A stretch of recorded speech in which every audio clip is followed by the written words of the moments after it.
Morning class. Again, this is another topic in power plant engineering, the diesel cycle. So last time, we already tackled the Otto cycle, which was developed by Otto, okay? A thermodynamic cycle that is used in gasoline engine. By this time, we are going to discuss the diesel cycle, which is also applicable to a diesel engine. So this topic is very important in the introduction of power plant engineering. Okay, so what is this diesel cycle? This diesel cycle is the ideal prototype of compression ignition engine, or commonly known as the diesel engine. This engine is named after Rudolf Diesel, so a French German engineer, 1858 to 1913. So if we look at the diagram on slide,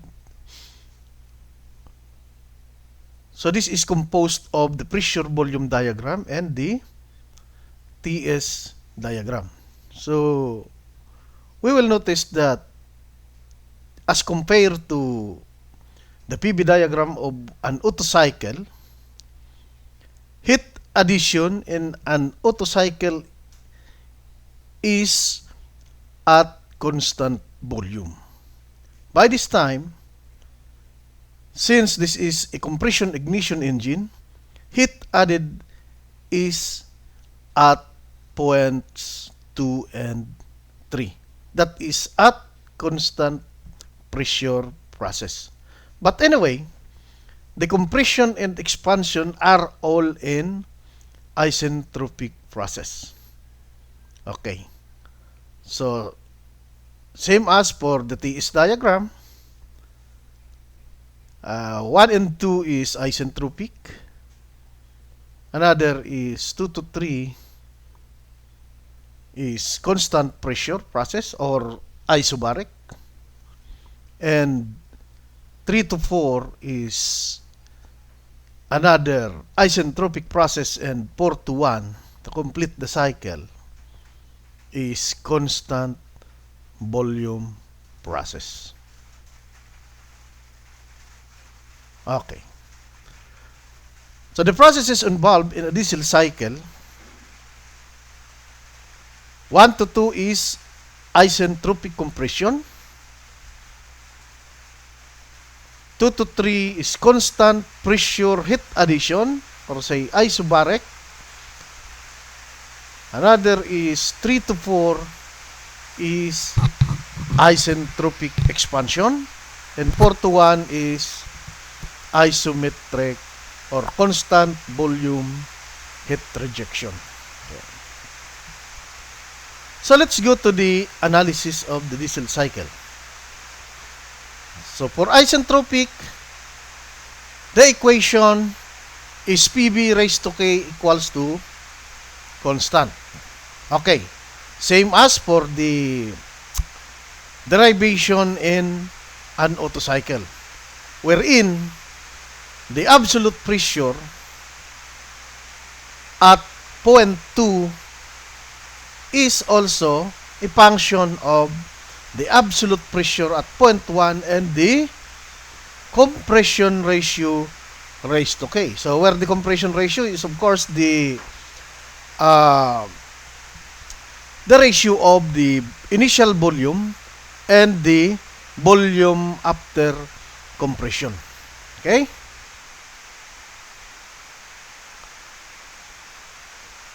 So another, using the combined ideal gas equation and then substituting to the original equation on the previous slides, we derived that the final temperature is a function of the absolute initial temperature multiplied by compression ratio raised to the isentropic constant minus 1. Next, for process 2 and 3. So as what I've said, during 2 to 3, heat is added to the system. For P is equals to constant,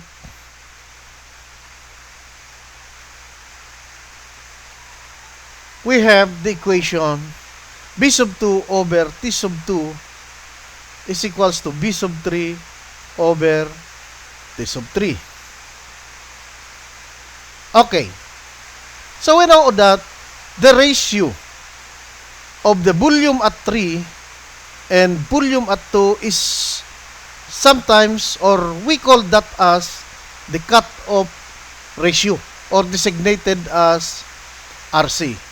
What does this cut-off ratio means? Meaning, the injection of fuel starts at 0.3 and ends, or 0.2 rather, and ends at 0.3. Okay? So that's why we call that as the cut-off ratio. Next, heat added is, of course, injected, or heat is added to the system at 0.2 and 3. Where for constant pressure process, the heat added is equal to, of course, the mass of the substance multiplied by the specific heat at constant pressure, and then multiplied by the change in temperature between the 3 and, or points 2 and 3. Okay? So take note that the specific heat at constant pressure is equals to 1, or to be exact 1.006 kilojoules per kilogram Kelvin. So next, for process 3 and 4, again, this is an isentropic process, where the equation is also equal to PV raised to K is equals to constant. Okay? So, substituting from the equation, or arranging the equation, P sub 3 over P sub 4 equals to B sub 4 over B sub 3 raised to K. But take note that the ratio at 0.4 and the ratio of the volume at 0.4 and 0.3 is called expansion ratio. So at 0.3, expansion starts and ends at 0.4.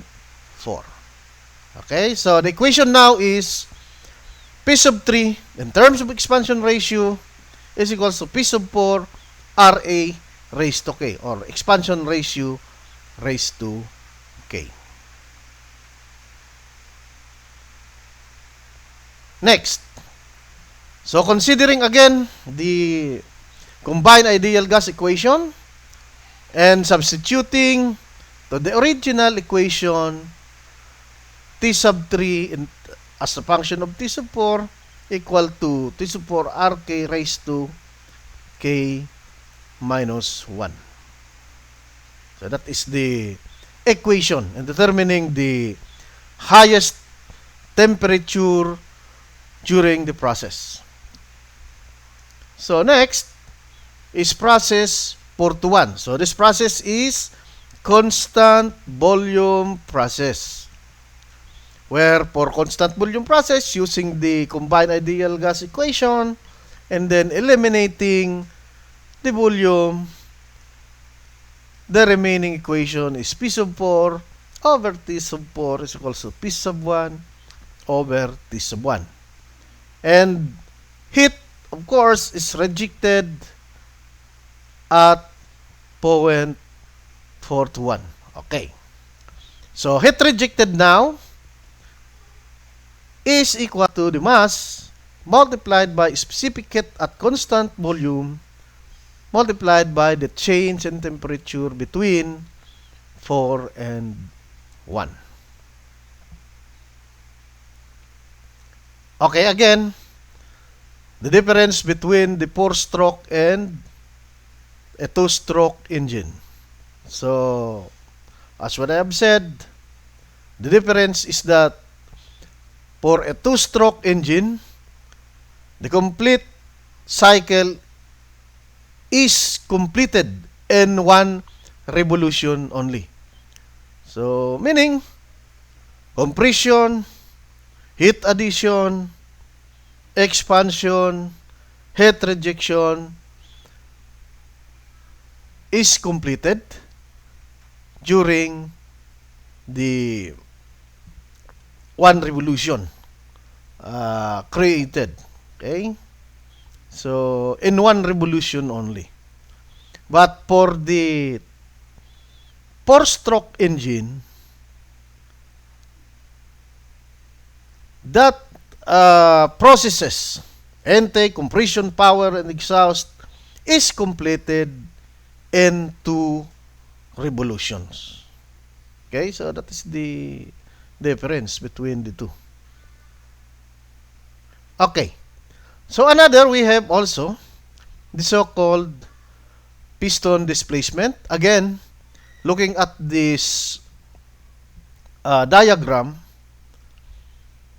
piston displacement rather, is the difference between the volume at 0.1 and the volume at 0.2. Okay. So, equals to B sub 1 minus B sub 2. And also, for the network, of course, this is only the difference between the heat added at constant pressure and the heat rejected at constant volume. And for thermal efficiency, the thermal efficiency, of course, is equals to the output divided by the input energy to the system. Okay, the output now is, of course, the difference between the heat added and rejected or the network divided by the heat added. Okay. So, substituting it now from this equation, and then ET is equals to mCp T sub 3 minus T sub 2 minus mCb T sub 1 or T sub 4 rather minus T sub 1 divided by mCp T sub 3 minus T sub 2. Okay. So, dividing now the numerator by the denominator, Cp multiplied by T sub 3 minus T sub 2 divided by Cp T sub 3 minus T sub 2 is equals to 1. So, this will now become 1 minus Cp T sub 4 minus T sub 1 divided by Cp T sub 3 minus T sub 2 here. Okay. Also, T sub 3 in terms of T sub 4 is equals to T sub 4 multiplied by the expansion ratio raised to K minus 1, where the compression ratio is also defined as the cutoff ratio multiplied by the expansion ratio. And for T sub 2, T sub 1 is equals to RK raised to K minus 1. Okay. So, Cp divided by Cb is also equals to K. So, the Cb in the numerator will, if we bring this down here, this will become Cp over Cb. So, that Cp over Cb is equal now to K here. Okay. So, and then, substituting T sub 4 in terms of T sub 3, so that is T sub 4 is equals to T sub 3 divided by RA raised to K minus 1. Okay? And then T sub 3 is equals to, or T sub 2 rather, equals T sub 1 RK raised to K minus 1. Okay.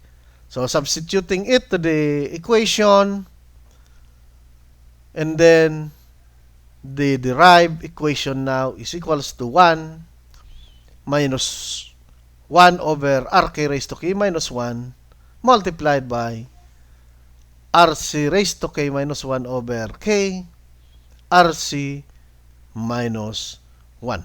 So, the thermal efficiency now is a function of the compression ratio and the cut-off ratio.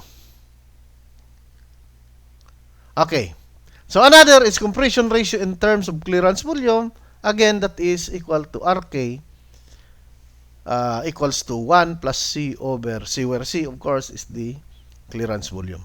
And for mean effective pressure, that is equals to the network divided by piston displacement, or the difference between the heat added and heat rejected divided by B sub 1 minus B sub 2 is now your mean effective pressure. Okay. So, let us take an example of this topic. Okay. So, let us now take this example. A diesel cycle operates with a compression ratio of 13.5 and with cut-off ratio occurring at 6% of the stroke. State point 1 is defined by 14 psia and 140 degrees Fahrenheit. For the hot air standard, with K is equals to 1.34, and for an initial volume of 1 cubic feet, or 1 cubic foot rather, compute, okay, A, T sub 2, P sub 2, B sub 2, T sub 3, B sub 3, P sub 4, and T sub 4. Or letter V, heat rejected. Letter C is the work net. D is the thermal efficiency and the mean effective pressure. And finally, for E, for a rate of 1,000 cubic feet per minute, compute the horsepower of the diesel engine. Okay, solution. So, take note that the value of K here is 1.34, below 1.4, meaning the air is hot. Okay? So, the air utilized and the system is hot. Okay. So, knowing that the specific heat at constant volume is a function of the R. Okay. That is CB equals to R over K minus 1. Or this is the gas constant, R. Okay. Wherein that R is equals to 53.34, that is foot-pounds per pound degree Franklin. Okay? So, substituting it, 53.34 divided by 1.34 minus 1. So, this 778 here is a conversion factor. So, that is 778 foot-pounds per BTU. Okay. And for CP, so take note that the value in the slide is 10, but this is no longer 10, but it is 1. Okay? So, typographical error. Okay. Cp is equals to K multiplied by Cb, where Cb now is equals to 1.34 multiplied by, or the K value is 1.34 multiplied by Cb, which is 0.2016, or the value of the specific heat at constant pressure is 0.2702. Okay, so using now the ideal gas equation, the value of M, substituting the values of pressure, volume, and temperature, the value of the mass is 6.63 pounds. Okay. So, for B sub 2, we know already that the ratio of B sub 1 and B sub 2 is equals to the compression ratio. Okay, knowing now the compression ratio, B sub 2 becomes 1, or the volume at 0.1 divided by the compression ratio, which is 13.5. So the volume now, after compression, is 0.0741 cubic feet. Okay? Next is for the temperature at the end of compression. So that is a function of T sub 1, and the compression ratio, that is now equal to 1454 Rankine, or 1454 degree Rankine, or that is equals to 994 degrees Fahrenheit.